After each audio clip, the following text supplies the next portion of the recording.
May all beings be happy. May all beings be healthy. May all beings be free from harm. May all beings love life. May all beings awaken. Welcome to another Kook Audio Podcast. I'm DC Puba of Kook Audio and Kook Archives, helping to preserve the legacy of Shunryu Suzuki and those whose paths cross his. And anything else that comes to mind.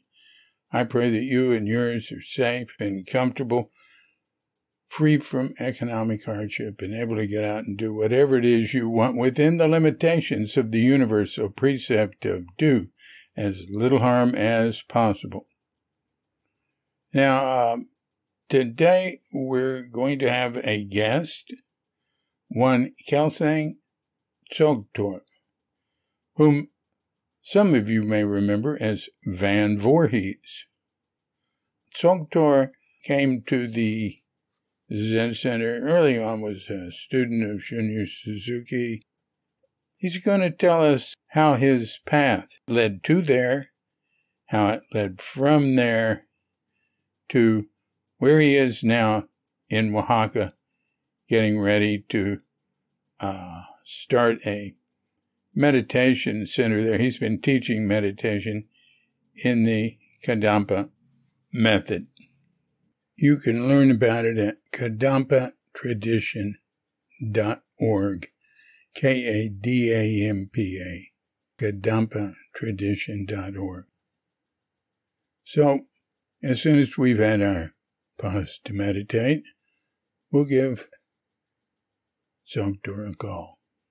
So when we hit the bell, if you're of such a mind, hit pause and meditate or whatever for as long as you wish. And when you're ready to come back, hit unpause, and we'll be there to hit the bell to end the meditation or whatever, and give Kelsang Tsogtor a call.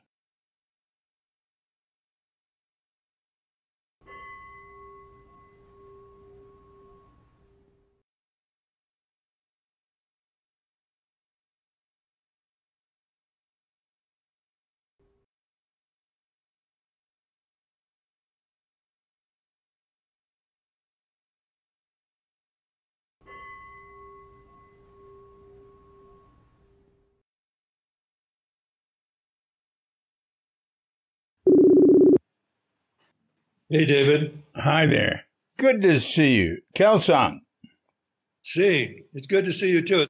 Well, Kelsang, formerly Van Vorheis, now Kelsang Tsogtor. Tsogtor. Yeah. Before I ask how that came about, just you're in Oaxaca now. Yeah. Well, what are you doing there now? What am I doing in Oaxaca? Yeah. I've been living here for 8 years. Oh, really? Yeah. And I'm basically house sitting. Ooh, nice deal. Yeah. A friend of mine owns this house. It's in the central area of Oaxaca City. Mm-hmm. Good location. And he's not able to live here. He lives in Petaluma, California. But he wants to have somebody in the house. He's also a teacher in my tradition, but he's not ordained. He has a family. Mm-hmm. And so he likes someone in the house. And prior to moving here, I was living in a Kadampa temple in New York State. Oh. And I didn't have any responsibility there, really. So a friend of mine sort of said, "Oh, so you jumped over the monastery wall and escaped," and basically that's what happened. What are you doing there? I know you said you had a class yesterday, I think. Yeah, I teach a class on Wednesday night, but when I came here, I was also already enrolled in a study program online. Uh-huh. In a program where there was a commitment to study 5 books within 3 years. Uh-huh. And so this is a program that I think at the time 800 of us were on throughout the world Mm. in my tradition. And so so it worked out because wherever there was internet, I could move and still stay on that program. So I've been on that program now for 8 years because they've extended the books. Mm. Tell me And at about the the same, program. What is it? it's studying Dharma. It's studying. I belong to a tradition called the Kadampa tradition, Yeah. and I've been with the same teacher, Geshe Kelsang.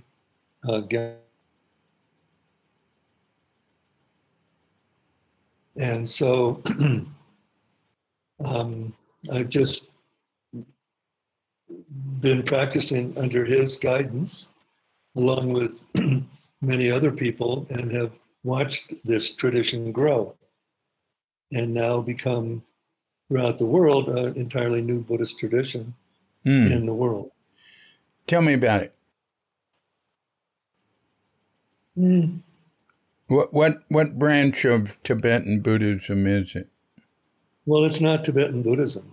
Oh, well, the name. All right. See, fill me in. Well, um, teacher is Tibetan, but he came, was invited to go to England in 1977 to teach a particular text called actually, it's the first book that I read in 1982, but I didn't know who the author was, but it was called The Bodhisattva's Way of Life. Mm-hmm. Meaningful to behold was the commentary. But he was invited to teach for 6 months, and then they asked him to stay. So now he's stayed and transferred his lineage to us, and has been able to present Buddhism in a way that fits the the modern world. You know, the people, um, a clear presentation of the meaning of Buddhism, Mm-hmm. and so that's in general. And through doing that for over 45 years, an entirely new tradition of Buddhism has been established in the modern world. What's it called? The New Kadampa tradition. And how does someone find out about it? Just go on the internet. And write New Kadampa tradition. K. Can you spell Kadanta? Kadampa. Kadanta. MPA. Kadampa. Oh, Kadampa. Kadampa. All right. Yes, Kadampa. Yeah, you can get all the information online. Are the books you're studying all part of this tradition? Or are they? Yes, Uh-huh. they are this tradition. This is the lineage that's been passed on to us. Mm-hmm. And wow, is he still in England? Well, we say passed into clear light Uh-huh. about a month ago. Oh, goodness. He Oh, was 91. oh. Hmm. Hmm. Did you ever meet him? Oh yes, I met him in 1986, Oh, and the way I found out about this tradition was through Jerome Peterson. is that right? Wow. That's Yeah, wonderful. Jerome gave me a book called Heart of Wisdom, Mm. and it was a commentary to the Heart Sutra. The Heart Sutra is near and dear to my heart because that's the first sutra I ever heard Yeah. from Suzuki Roshi. And over the years, at that point, had being in Zen Center for 20 years. Mm. A lot of thought goes into, the meaning of that sutra, and trying to find a clear understanding of what it means. But this book basically was very clear in how to attain enlightenment through the practice of the five Mahayana paths, illustrated and taught in the Heart of Wisdom. So it kind of revealed the meaning of that sutra. Mm-hmm. Mm-hmm. And I immediately, I knew Geshe Kelsang was my teacher. Mm. So you've been in the Kadampa Yes. tradition since 1986? Yes. Wow. Wow. And you started off in the San Francisco area. How long before you left that area to, to go to New York or whatever? Well, what happened was in 1990, I guess in early 1990 or 91, Geshe Kelsang sent a student to give basically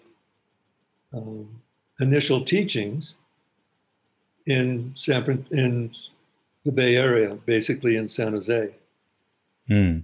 But prior to that, I had made a written request, that we have someone come, and a couple of other people did too. So I was invited to the first teaching.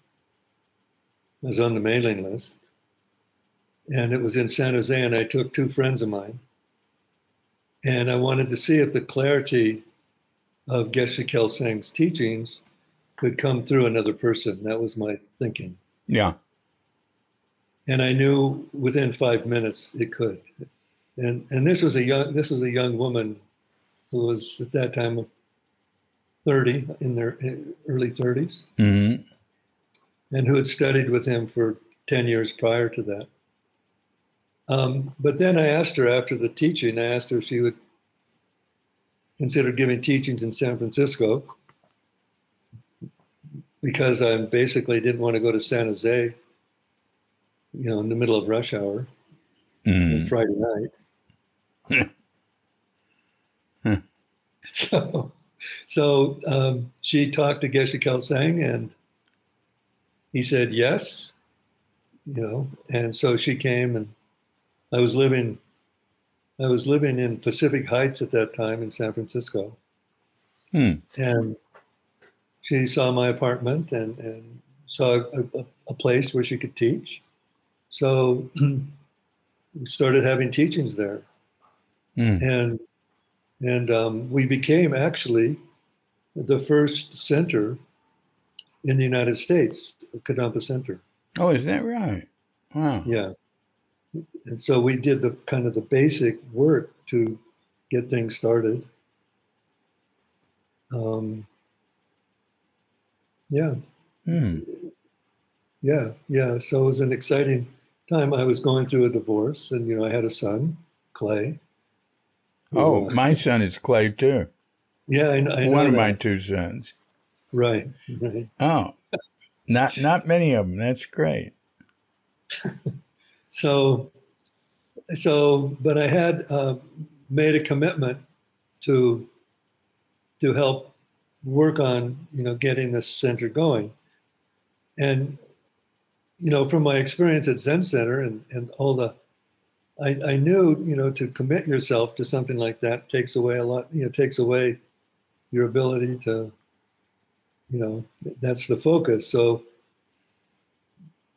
I was reluctant in the beginning, but then I said, yeah, I have to do it. I think that's the effect of the Bodhisattva vow received from Suzuki Roshi in 1971. This center continue in San Francisco?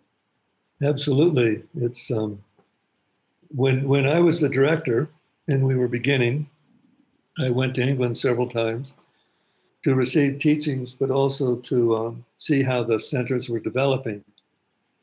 And at that time, there were 17 centers, 15 in England, one in Spain, and one in the United States.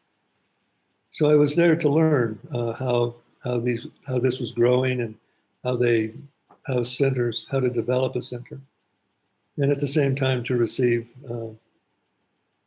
teachings.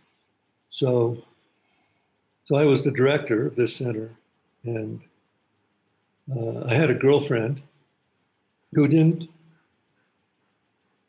know anything about Buddhism really, but she was the sweetest person I'd ever met, and she loved me. And and so she became interested in Buddhism and actually um, became the first ordained nun in the United States in this tradition. Hmm. And now there's, I think, I don't know how many centers in the United States and temples, two large temples. Hmm. So it grew. I mean, we knew it was going to grow, or I suspected. Hmm. And at what point did you go to New York? In 2014. Oh. Oh, well, that's just like a couple of years before you went to Oaxaca. Yeah, yeah. I was ordained in 2010. Uh-huh. I'd requested ordination. Well, actually, I'd requested ordination in about 2000 and had a date, but Clay was still in high school, Yeah. and but I canceled it because I was doing it for the wrong reasons. Mm. I had fallen in love, and my heart was broken, so I didn't want to ever experience that pain again. Mm. So to get ordained was not the to ordained wasn't the right reason. I see. Yeah, yeah, yeah. Hmm. Well, I'm sorry. So and I raised my son as a single parent Hmm. Hmm. in San Francisco. Do I know the mother?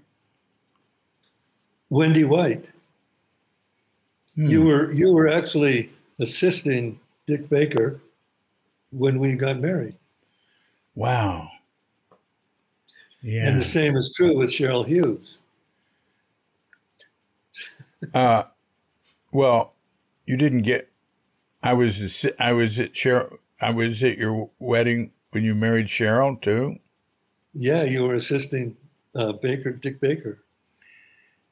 Well, how much time was there between the two weddings? I don't know. I can't remember.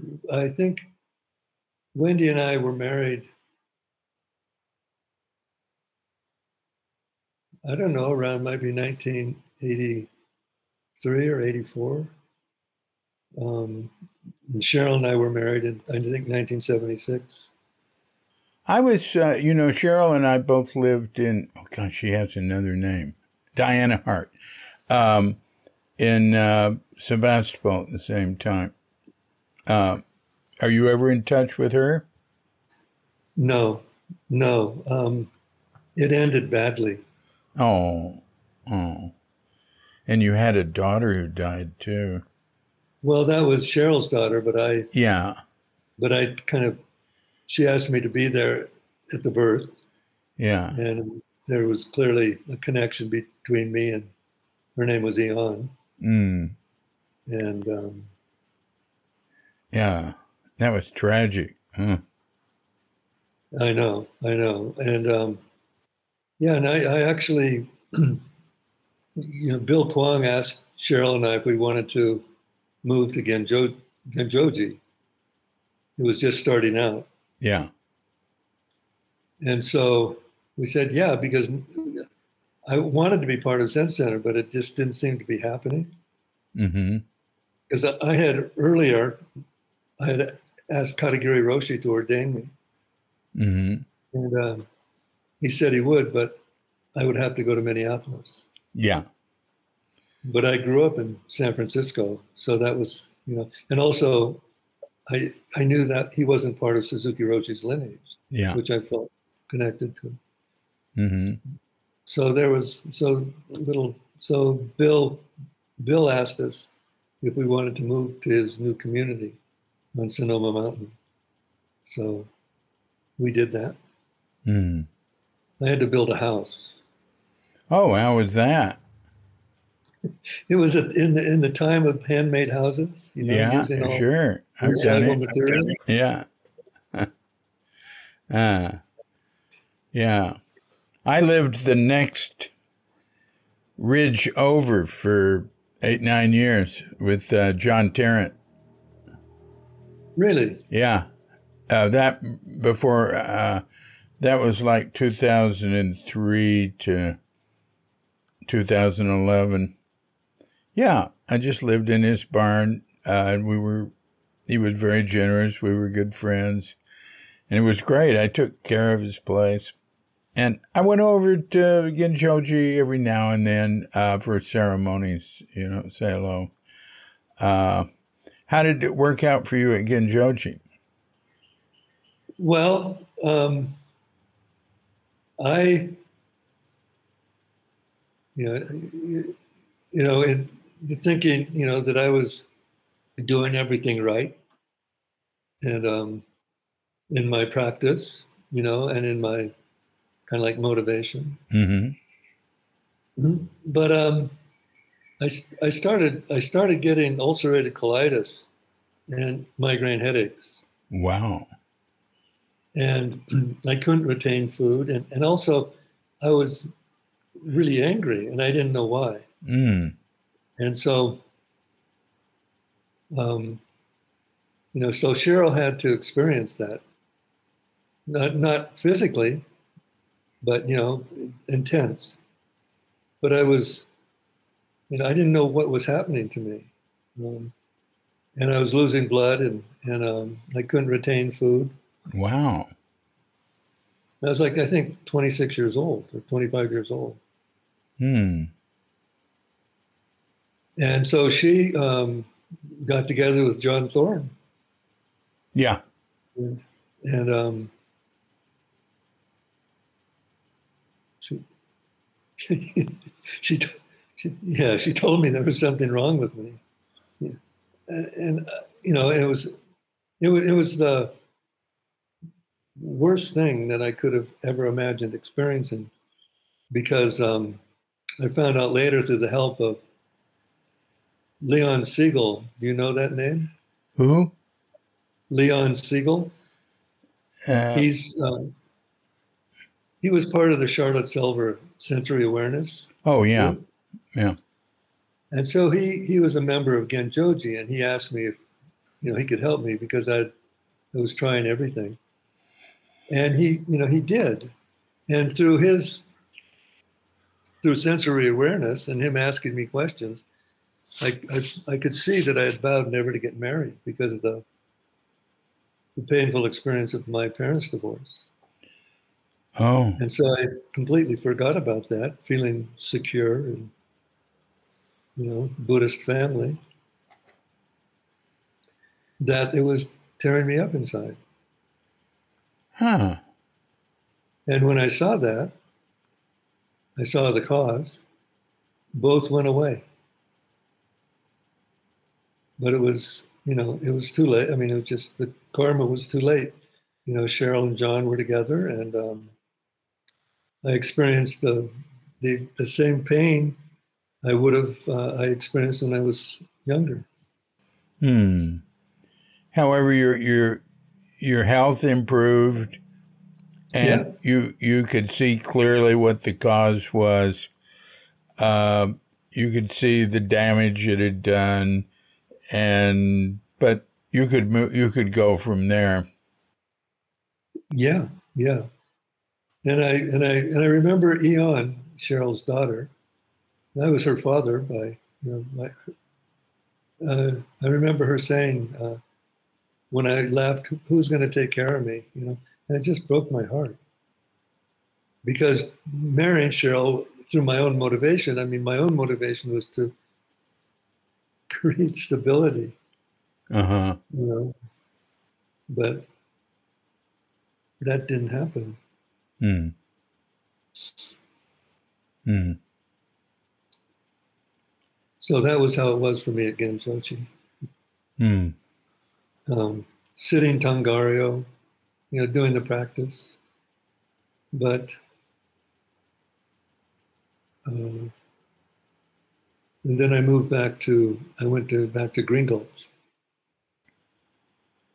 Oh. Oh. And so when did you move back to Green Gulch? What year? Do you remember? It must have been, I don't know, 79 or something like that. Uh-huh. Uh-huh. I'd lived there before. Yeah. Yeah. So what happened then? Well, I had set it up, with Cheryl that Eon would come and stay with me every other weekend, I think it was. Mm-hmm. And, um, but the problem with that was I was sharing a room. And when she came to visit, we had to get our own room. Mm-hmm. And it was a hassle. Mm. Um,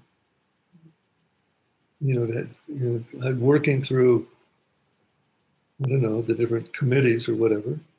Yeah. It was every time it was a big hassle. So Mm. I went to Reb, and he was the head of the place. And I told him, I said that I wanted to get my own room. What do I have to do that? And he said to me, you can work harder here and show that you're sincere, or you can get a job working outside and pay rent. Mm-hmm. So I had a car my father had given me, and I said, I'll work outside. So I got a job working as a carpenter in San Francisco. Ah, you didn't do rug laying? No, I was transitioning out of that, David. Yeah. I wanted to be vertical, not horizontal. Yeah, yeah. And it was very hard on your knees, I know. Absolutely. Yeah. I really appreciated your comment, that perception, of the importance of the knees Yeah.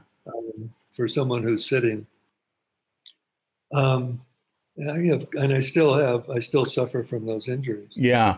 Yeah. Well, I was very well aware of it when you were doing it. You were putting in, carpets in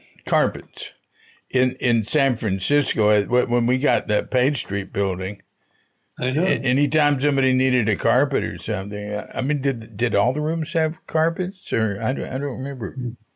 I don't know, but that was, I loved doing that. It was a skill that I didn't have to think about too much, and I just could, do that. But I'd worked previously before coming to Zen Center as a carpet installer. Mm-hmm. And actually, but so I told Reb, yeah, I'll go get a job. So everybody in Green Gulch knew what I was doing. I was packing a lunch every day, and then I'd return in the evening for Zazen and all of that. And so after a month, I had made enough money. I was working for a Mexican woman architect, builder. Mm-hmm. With my Japanese tools that didn't go over too well. And, after a month, I had made enough money. So I went to Reb and said, okay, I've got enough money now. Let's look and see what's available. And he denied making that arrangement with me. Uh-oh. And I couldn't believe it. and I called in Dan and Yvonne for support. They came with me to meet with him a second time, and they just were cowed, by his authority. Didn't get support. So I ended up moving to San Francisco because I wanted to create a space for Eon. Mm-hmm. And then Cheryl found out I moved to San Francisco, and she and John decided that I should just sever my relationship with Eon. Hmm.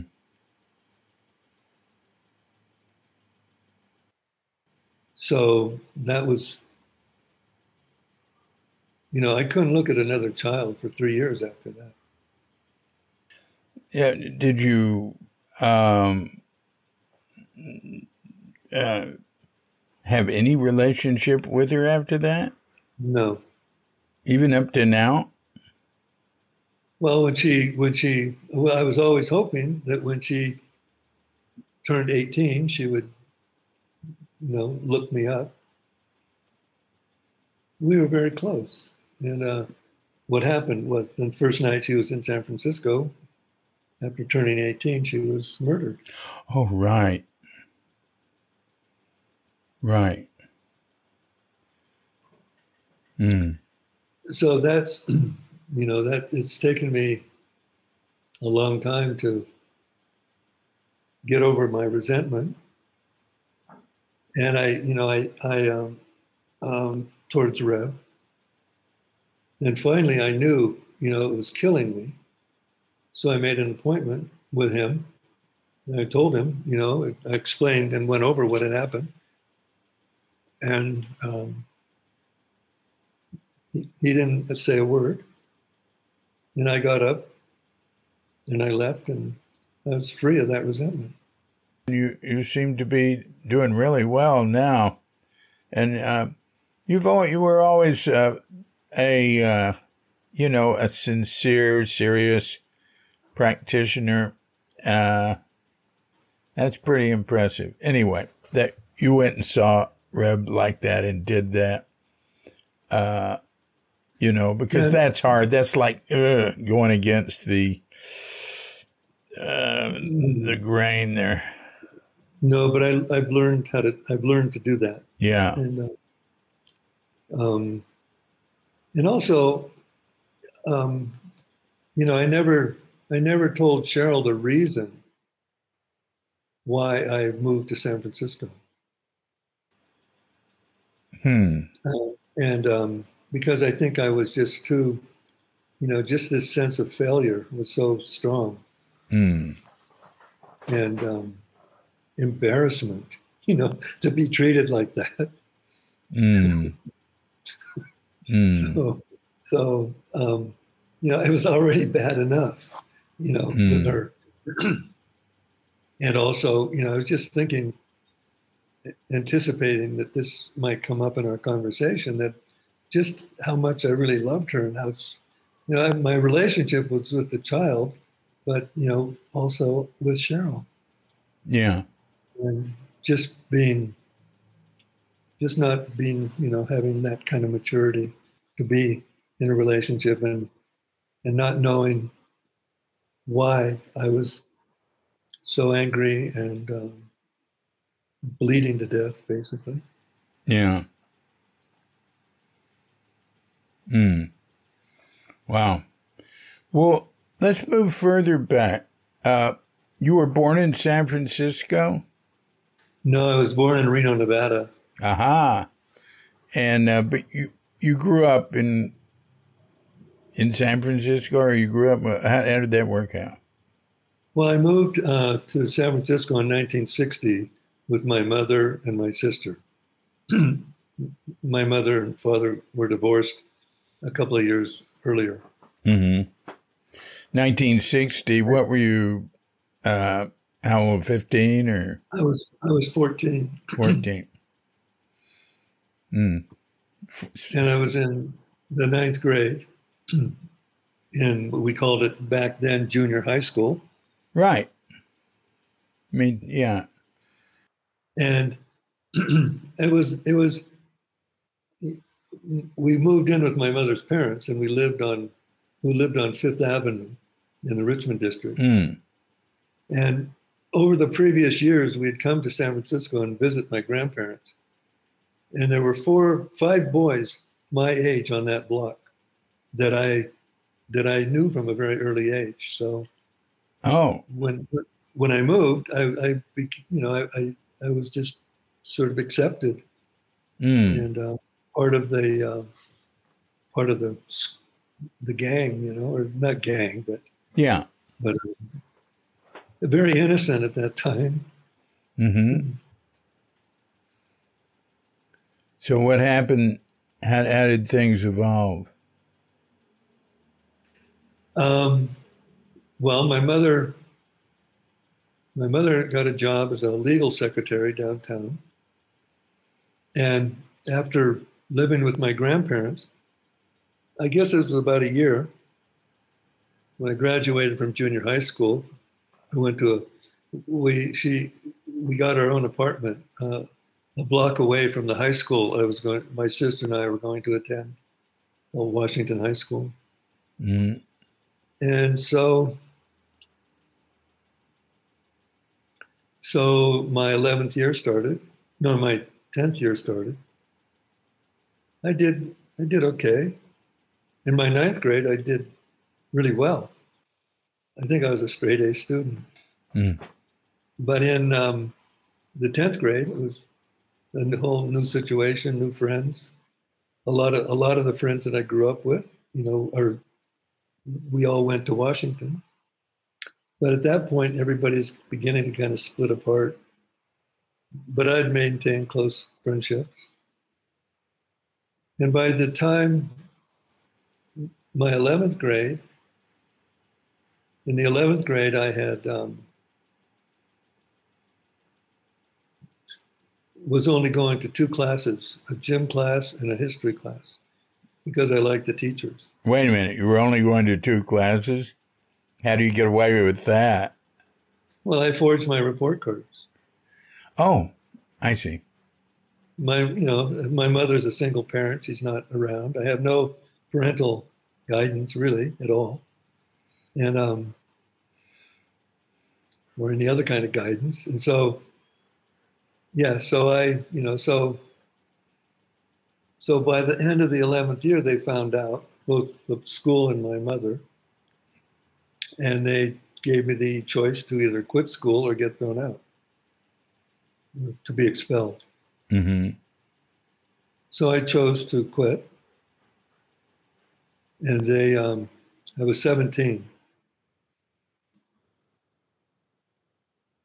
And they because I was a minor, and because I quit school, I was put on probation for being beyond parental control. Mm-hmm. And the probation officer, after seeing him a couple of times, said, "You don't need to be on this." I mean, I didn't feel bad about myself. Yeah. But I didn't feel that great about my future.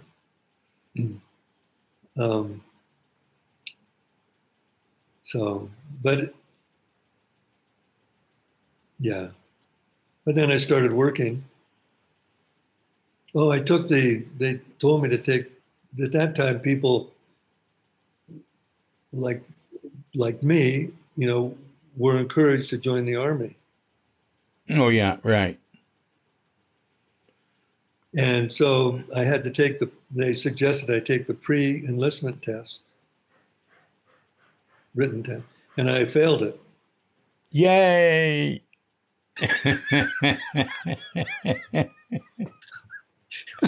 Did you fail it on purpose? No. I mean, I didn't. I looked like I had it together, but really I didn't. Huh. In terms of feeling like a lost and a failure and all of that. Uh-huh. But I don't know. I think you're pretty successful. We were able to get through the whole 11th grade going to, what'd you say, gym and history? Yeah. You liked history? You liked the teacher or what? I liked the teacher. Yeah. The way she taught. It was illuminating. Yeah. And gym, I was athletic, so I really liked, and I think the coach wanted to sign me up for track because I could run some kind of distance faster than anybody else in like gym clothes. Mm-hmm.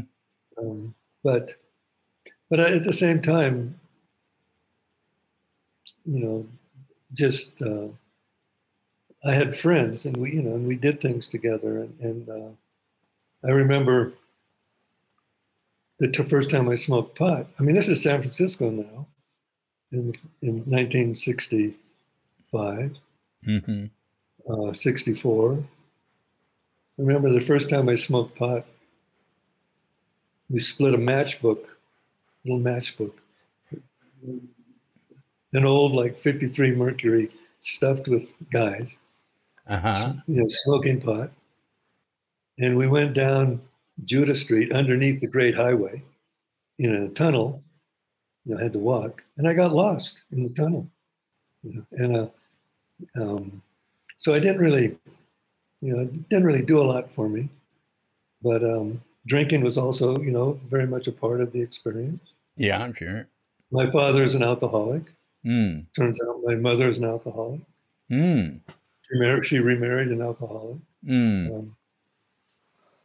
So so I'll I have been in Alcoholics Anonymous now since 1986. 86.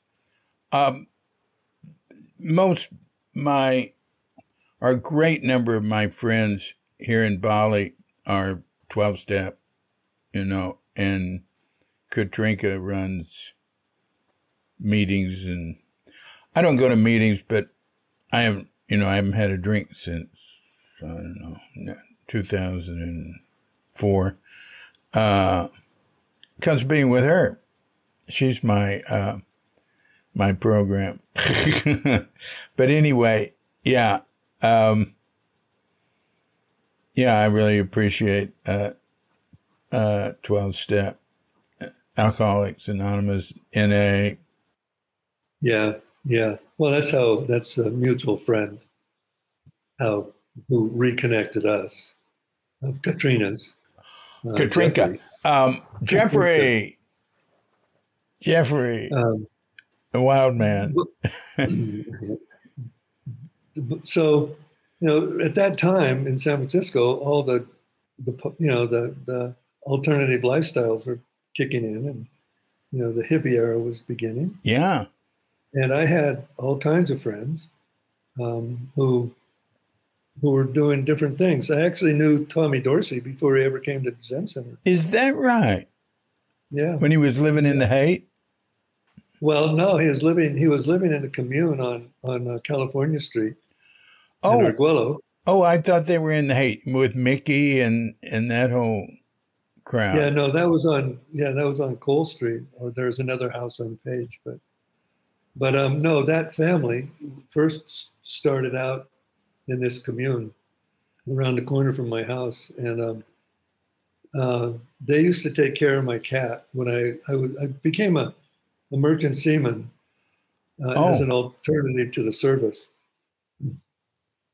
And so when I was shipping out, they would take care of my cat, and I would go over there. Oh. But it was mostly a gay community, young, but it was families. Yeah. And I got to know Tommy's other family of the Finocchio crowd. That became, I knew them kind of, they're wonderful people. And I laid carpet in their hotel on Sonoma Square. Anyway, so those are some of the people that I knew. That's really interesting. And at the same time, I'd started sitting in 1966 with Suzuki Roshi at Sokoji. How did that come about? I saw that photograph of that Vietnamese monk immolate himself in Saigon. Yeah. And I didn't know anything about Buddhism. And all I saw was Buddhist monk in the sitting position and the extraordinary act. And I thought I wanted to know what could be in that person's mind Mm. who could do something like that. Mm. So I looked in the yellow pages under Buddhist churches, and I think there were 5 in San Francisco then. And I went around to all of them, but they didn't teach meditation or Buddhism. And then the last church I went to was the Buddhist Churches of America on Pine Street. Yeah.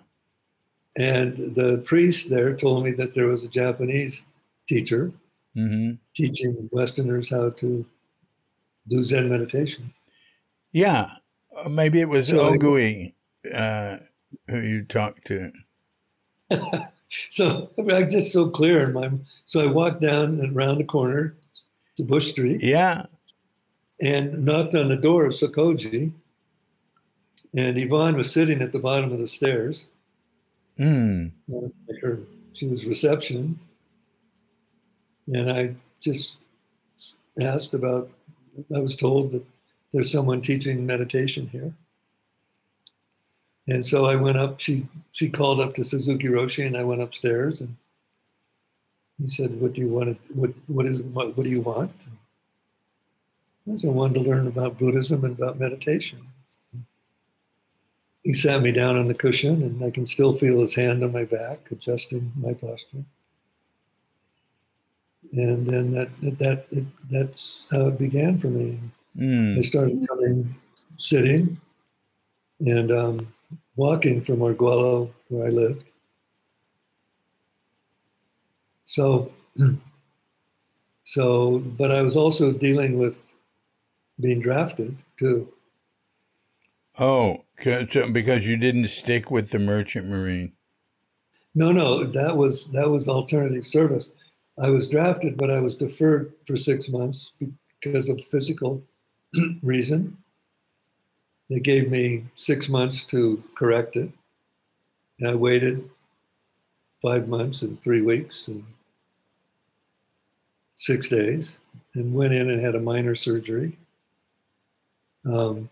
Went back for my physical, and there was still swelling. So they deferred me for 6 more months. And then I was laying carpet with a friend, and the owner of the place, we became friends, and he was a merchant. He was an engineer on a ship, and he said he could get me a job if I could get the seaman's papers. So I did that. Now, was this during the time you were going to Sokoji? Yeah. So I have a picture. I mean, in my mind, I had a commitment to sit zazen every day. Well, I had a commitment to sit zazen every day, and so I did. Yeah. But at the same time, there was a lots of other distractions that were so wonderful. But none of my friends were interested in Buddhism. So I was basically all alone in that. And, but yeah, I remember sitting zazen, and I worked on an aircraft carrier, sitting up on the flight deck next to the stack doing zazen. Everywhere I went, I would sit zazen. Oh, that's great. And how long did that go on?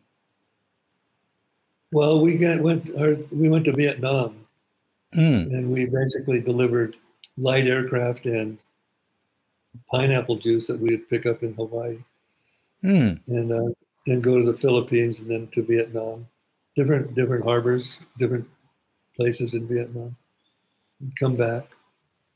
And you did that as a merchant marine? Yeah. Well, my understanding back then was if you were non-military, like merchant marine, you'd get extra pay for going to Vietnam. Is that true? We did. Right. We would get extra pay. Yeah. And also, I was stationed when our boat was in dry dock.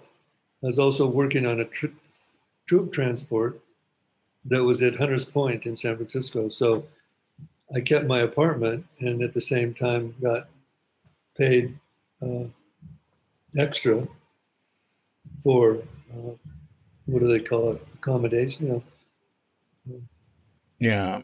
for living off the boat. So Oh. um, I can't remember what it's called. Mm-hmm.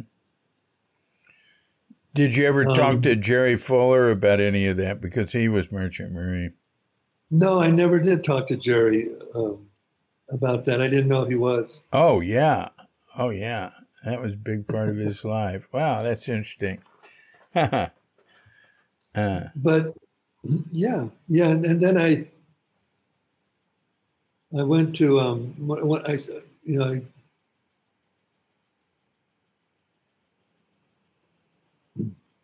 the person who actually got me the job and we were friends. He was like one of the smartest people I'd ever met, but he was into control, mm-hmm. and I wasn't having any part of that. And so I got off the ship. I didn't notify the draft board, and I moved to Oregon Oh, to to um, to just work and to be in a natural environment and to practice. mm-hmm. And that led to, and I wanted to stop smoking, stop drinking, and stop women. Mm. You're You awful know, I wanted to young. lead You're awful young. a pure life. Yeah. So that was my idea. Yeah. So I went to Oregon, but the first job I got was a place called Crater Lake, and Yeah. I had a camper, so I lived in my camper. I didn't live like in the hotel with everybody. And I was walking through the woods one day after work, and came across this sunlit clearing, and this woman singing folk songs to these children sitting around on a log. And so we ended up traveling through Oregon together. Oh, that's great. Mm. And she learned zazen, and we went to different worked in different places. Mm-hmm. Worked on a movie set on a movie called Paint Your Wagon Oh, yeah. That Paint Your in the Wagon, East isn't Eagle that a Mountains. musical? Yeah, I don't know. I don't know. I never saw it. I don't think. Um, but it was it was filmed. It was filmed. It was a western and filmed in the East Eagle Mountains in Oregon. Yeah, yeah. Uh, oh, that's interesting. And when I yeah, and just to make this real short, to I I ended up in Coos Bay, Oregon, or Charleston, Oregon, Mm-hmm. because I was freezing to death in northeastern Oregon, working on a dairy farm and hauling hay. Um, Hmm. but I wanted in the middle of the winter. I wanted to get to the coast, so I was working on fishing boats, and Jane was working in the fishery there. But I took a boat up to southeast Alaska to fish, and ended up working in a lumber camp up there My. and doing zazen the whole time. This was my education. Wow. Wow. So I came back thinking that I wanted to go to Peru and live in a cave in the Andes. Mm-hmm. And I stopped off in San Francisco and stayed with my sister. And I learned that I had to get a passport, which you don't need when you have a Siemens card. Oh, Um, how interesting. Huh. And I didn't want to wait. I didn't want to wait for that. So I went to Hawaii instead, Ah, thinking that I would, you know, and I went to Kauai and I got a job in the first hotel they were building. But before starting work, I decided I didn't want to do it. And I just walked to I walked to the, I'm sorry, I've got something appearing on my screen. But anyway, I decided to come back to San Francisco and went into the housing on Bush Street across from Sokoji. oh, so across from Sokoji, so you're still in the 60s. Oh yeah, Wow. yeah. Yeah. And my roommate was Reb, and I think Jim Morton. Oh, goodness. How did that work out? Well, what happened? I mean, I got a job.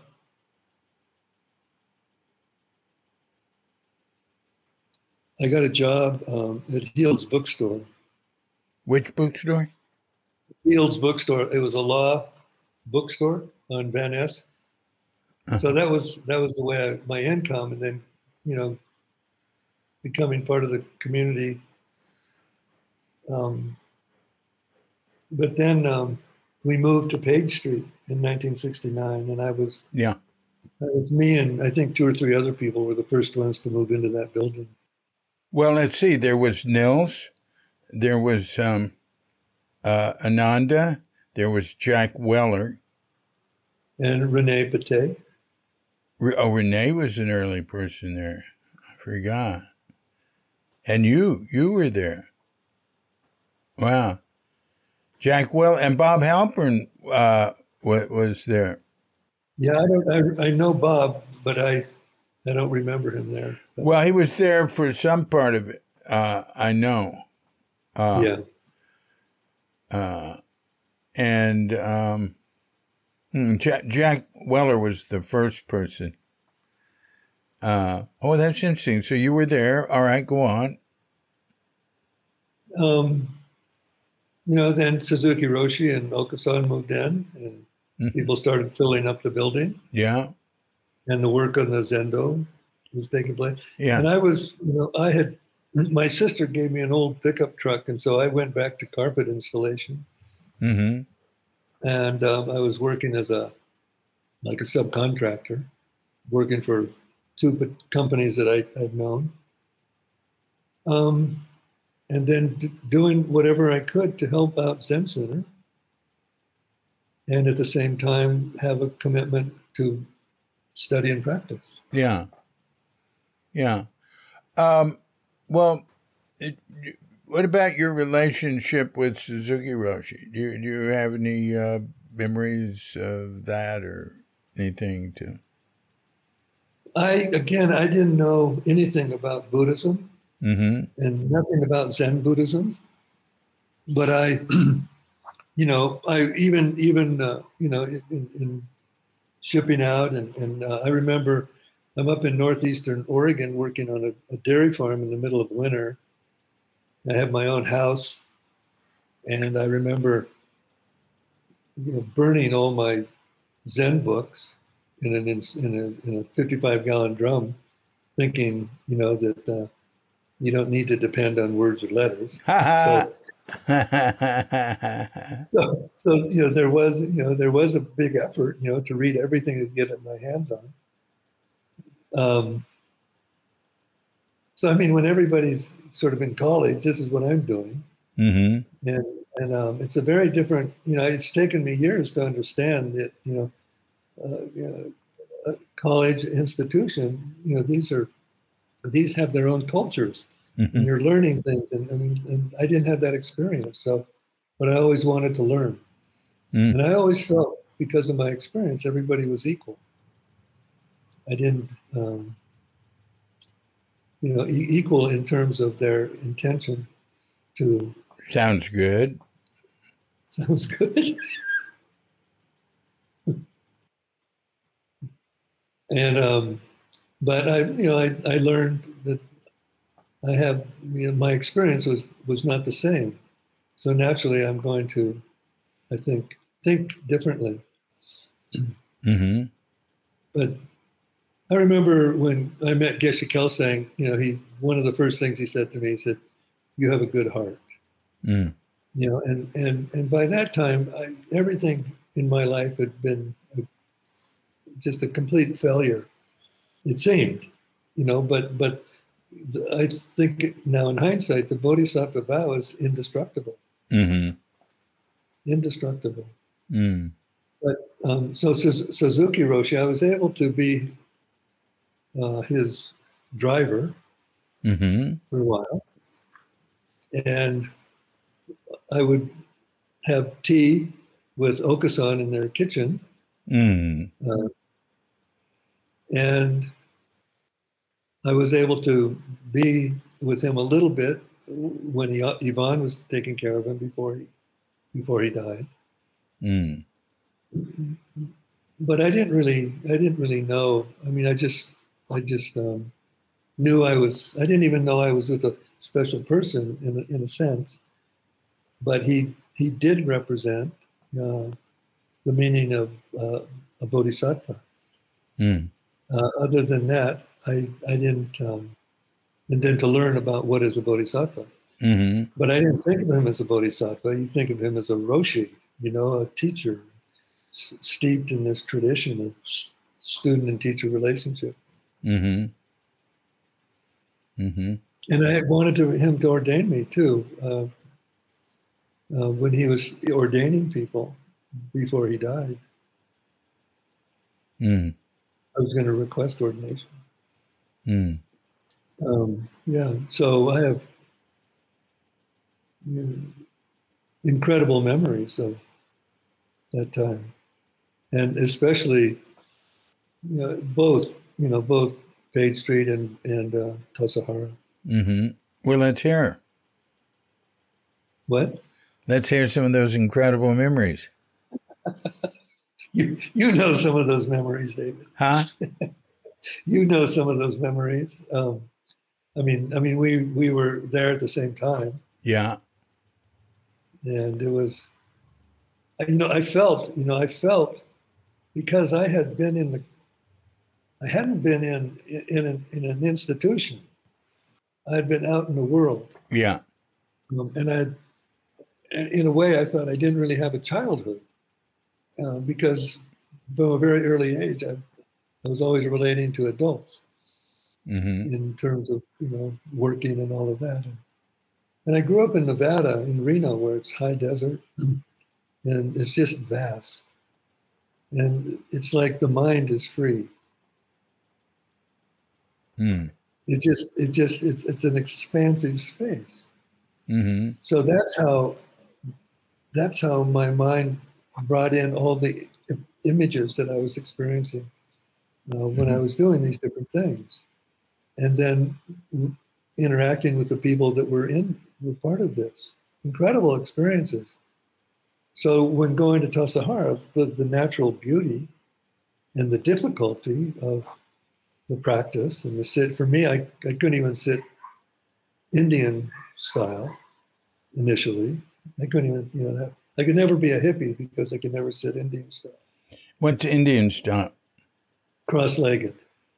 Uh-huh. Just cross-legged, not like in a Vajra posture, just Uh, cross-legged. yeah. Um, so, but I never wanted to leave Tassajara. Hmm. Hmm. And I was asked to be the buyer in San Francisco. Oh, yeah. Yeah. And that's where I met Cheryl, you, everybody, Paul Shippey. We were roommates. Hmm. I remember I was mainly at Tassajara when, I came in 66 too and went to Tassajara early. So I remember you from Tassajara. But the city later, Right, when you weren't talking. Yeah. Remember? Yeah. But it felt so great, for me it was, the family that I never had. Mm-hmm. Mm-hmm. And and I didn't realize how much I was looking for that either. Mm. And I think that's what my marriage is represented too. That part of me. Um, and I think that's why that ulcerative colitis and migraine headaches were so extreme, Mm. because it was just the complete opposite of what I told myself I never wanted to do, Mm. get married. No, Tassamir was great. Yeah. So I'm working on finishing up a book called Tassajara Stories.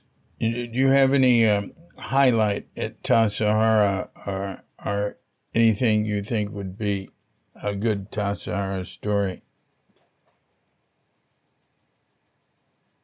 I have a lot of them, but I can't. I'll have to think about nailing one of them down, nailing something down, Uh-huh. um, because I was really happy. It was hard. It was, I mean, it was very hard for me, the practice, the sitting, but finally I got used to it Mm-hmm. and never wanted to leave. But I didn't know the people. I never could understand that I had kind of grown up in a different culture than an institution. Mm-hmm. And so the thinking about others wasn't necessarily the same. And that's why I like Buddhism, because it kind of leveled the playing field in relation to how to, how to be with others, how to have a sangha, how to have a community. And I think that's what we were trying to do. Yeah. Yeah. Mm. But I didn't know any of that. I mean, I said that's what was my motivation, having taken the Bodhisattva vow. Mm-hmm. Mm. Mm. So, you were with Zen Center then till 1986. yeah. Wow. Wow. And Wendy and I were married then. Who? And Wendy, Oh, Clay's mom. oh, right, right. And that was the time, I'd met the tradition I'm part of now. Mm-hmm. Um, and it was a time when Zen Center was beginning to kind of have its difficulties with Dick Baker. Yeah, well, that was that was 83. Well, it was beginning, yeah. Well, no, he left in 83. Oh, was it that early? Then I've got my, I've got my dates mixed up. Yeah, yeah, I wondered. It was 83. It was that early. Yeah. Ah, okay. But I stayed, but I was continued to stay in Zen Center because I was at, I was a member of Zen Center, and I was going to classes and sitting and living around the corner, and that's also In the city then. Yeah, in the city. Yeah. Well, yeah. Well, you've had you've been following the Bodhisattva's path, Yeah. One way or another. Hey, you talked about, you came to Zen Center, you learned about Zazen, and then, you were away, Merchant Marine and various other things in Oregon, but you always sat. But Yes. you said you had trouble sitting, too. Well, what do I mean? I meant I didn't have trouble with the commitment and actually doing it. Yeah, no, I understand that. That's clear. There was always resistance. Yeah, but you had trouble with the posture. The posture and controlling my mind. And I remember I remember in Oregon, in this fishing town called Charleston, I switched my object of meditation from my breath to just watching my mind. Mm-hmm. And that was a big step, actually, for me, to try to. But I'm doing all this on my own. Yeah.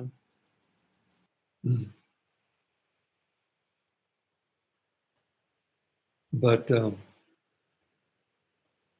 I don't know. Nobody seemed at that time in Zen Center to, at least maybe just from my own perspective, that people really talked about their practice of sitting that much. Mm-hmm. Mm-hmm. You just did it. Mm-hmm. Did you ever talk to Suzuki Roshi about asking him questions about? You know, I never did. Again, I didn't understand that relationship. Mm. Hey, so we've sort of come full circle here. Is there anything you would like to conclude with? Well, just I've been in Oaxaca now 8 years. I've been in this tradition for what, 36 years. Yeah. Wow. And I originally came here to be on a semi-retreat and to be on the study program I told you about. Yeah. But finally, you know, people have asked me while I've been here, you know, where's the temple? Do I teach all of that? So I have taught a little bit under the table because there's certain restrictions I'm under in terms of my ordination. Mm-hmm. But now recently I've gotten permission to open a center here. Oh, wow. So You're in a nice place, man. I hear nothing but good things about Oaxaca. Well, you'll have to come and visit. I invite you. Yeah. Yeah. Do you have a regular meditation thing there that people can go to? Well, we have Wednesday night. Yeah. And there's a core group, you know, that has been happening for over a year now. And there's a core group. But like Oaxaca is an international city almost. It's a small city. But people from all over the world. Yeah, same here where I am. Yeah. And they're all in, you know, so many people because I'm in robes, you know, I get into conversations with lots of people. Yeah. And I've had meditation at the house here, kind of basically invitation because I'm asked not to make this into a public place. It's a residence. Mm-hmm. Over the years, I've lots of people have come and meditated with me. Mm. And I basically just do like Kadampa, the meditations that I've learned, to share that with people. Mm. So that's the good news. That's the big news, really. I have to go to England in February for 6 months. Oh. To be part of an international, intensive teacher training program. With the understanding that I return here, which is the point, and become the resident teacher, and then establish a center here. That's great.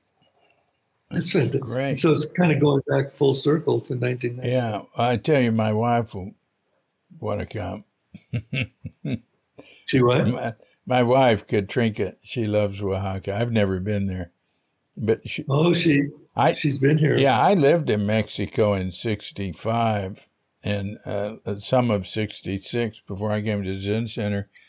But she's really been around a lot, and I've spent some time in Baja, but she spent a lot of time in Mexico. She was married to a man from a Central American. But I mean, he was born in the United States, but he spoke Spanish and I can't remember where Mike's from, but yeah, she'll want to go there. It's definitely Yucatan and Oaxaca, I hear good things about. Yeah, I knew nothing about Oaxaca when I came. Mm-hmm. And actually, my experience is I've never felt at home um, anywhere other than here since I was 5 years old. Mm. So it has a very warm, loving quality Mm. within the people and just overall. There's a spiritual presence here that's hard to put your finger on. Mm. Mm. Mm. Well, that's great. Well, maybe we'll see. I'm, uh, I'm not real interested in going anywhere really, but Oaxaca sounds good. I understand. I just got my 4 year temporary visa, so I don't have to leave every 6 months. Oh yeah, yeah, we don't have to leave. We've been here 9 Right. years. So Yeah, I don't want to go anywhere. I don't want to go to England. yeah, I understand. Yeah, well, that's great. You're doing good. I I'm very impressed. And look, let's stay in touch. If you think of anything else, just write me. I will. I will. I'll definitely will. I mean, I can think of lots of different things, and being snowed out of Tassajara one winter with you. I don't know if you remember that. Snowed out. Out, we couldn't get in, back in. I always got back in. Well, we managed to get back Yeah. in, but it might have been this. It might have been the next day. Actually. Yeah. Oh, definitely. One thing I want to ask you, David, I'm kind of in putting together a fundraiser to help with my expenses to go there to England. Mm-hmm. And I wanted to ask you, you fundraised for Coop.com, Yeah. or you've fundraised before. How have you done it? Uh, I mean, how have you linked the contributions? well, the John Terrence Group, the Pacific Zen Institute, is my fiscal sponsor, Cuke Archives. So people can give nonprofit. They can deduct from their taxes, donations. I don't do a lot of fundraising. I send out very, very little. But I depend on the donations I get. I'd send out something, once a year, or so. I put things on, I mentioned it on the blog or on Facebook. A lot of people follow Cuke.com. I get some donations without asking for them. Yeah. How much do you need to go to England? I'm asking for $4,500. You could do one thing I've never done that a lot of people have done is do a GoFundMe. Right. That was suggested, but also what I've been had help putting together that state, that request, and linking to my PayPal account. Yeah. Right. Yeah. And I'll look when you get something together. I'll post it. I'll put it on Facebook. I'll put it on, our blog. But I don't do emailings like that. People get hold of me and want to know if they can use my email list. I only send something out about once a year on email, and I don't do anything extra on it. Well, that would be great when I do get something together. Yeah.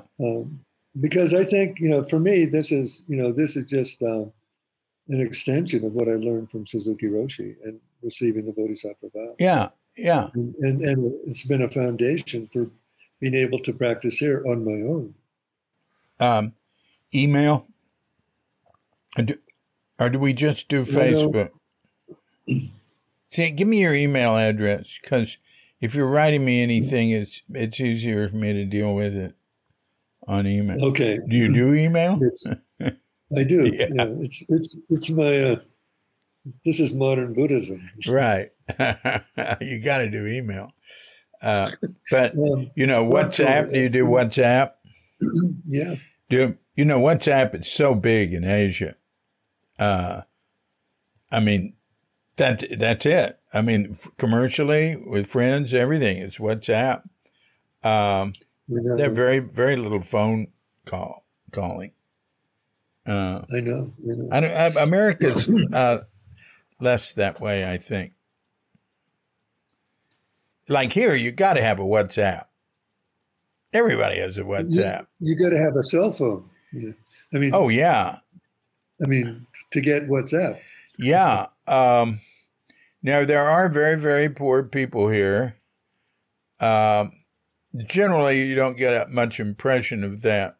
My wife goes into the sticks. She's with a women's service organization, and there's villages she goes to that are really not part of all this. But generally, everybody has a smartphone, not just a cell phone, a smartphone where they can use it for internet, WhatsApp. Same here in Mexico. Yeah, in Oaxaca. Yeah, they're all over the world, and it's caused a lot of trouble with Facebook. Spreading. It turns out that disinformation is much more popular than regular information. Mark Twain said that. He said. Did he? A long time ago, he said, a lie has traveled around the world while the truth is still tying its shoelaces. He also said, if you think Lake Tahoe is the most beautiful lake in the world, you haven't seen Pyramid Lake. Pyramid Lake. So that's when I was talking about that vast, immense space in the high desert. I'm talking about, where Pyramid Lake is. Where's that? In Nevada. So it's just a little bit north of Reno, not that far. I've probably been there. Paiute Indian Reservation, no development. Beautiful. Anyway, another time. Very interesting. Oh yeah, he also said the coldest winter of my life was summer in San Francisco.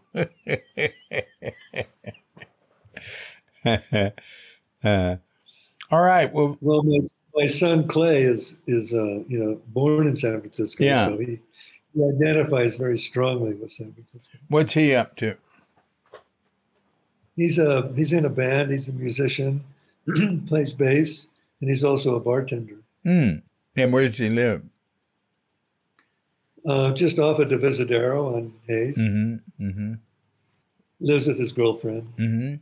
All right.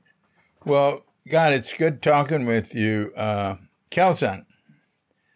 Well, Tsogtor. The Kelsang is Geshe Kelsang's first name is Kelsang, so everybody ordained takes that first name. Oh, but then we're given our ordained name. Tsogtor. Tsogtor. Tsogtor. So I'll call you Tsogtor.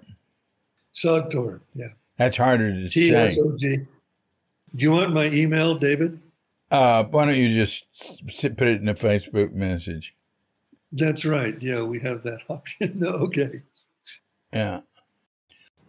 He tells me, but I delete it. Well, I'll probably remember that, but you might remember. I'll send it to you anyway. I don't see how I could forget that now. You're not getting younger, David. Right. I definitely forget a lot. Not that I mind, I'll tell you. Yeah.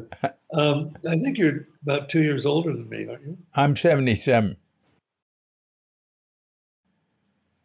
Okay, I just turned 76. Yeah. So, and Katrinka just turned 75. Kelly's going to be 50 next year. A year from now.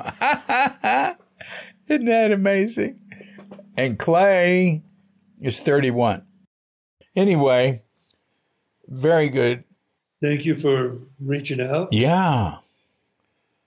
Yeah, I'm very impressed. Really good. You've done a good job with yourself.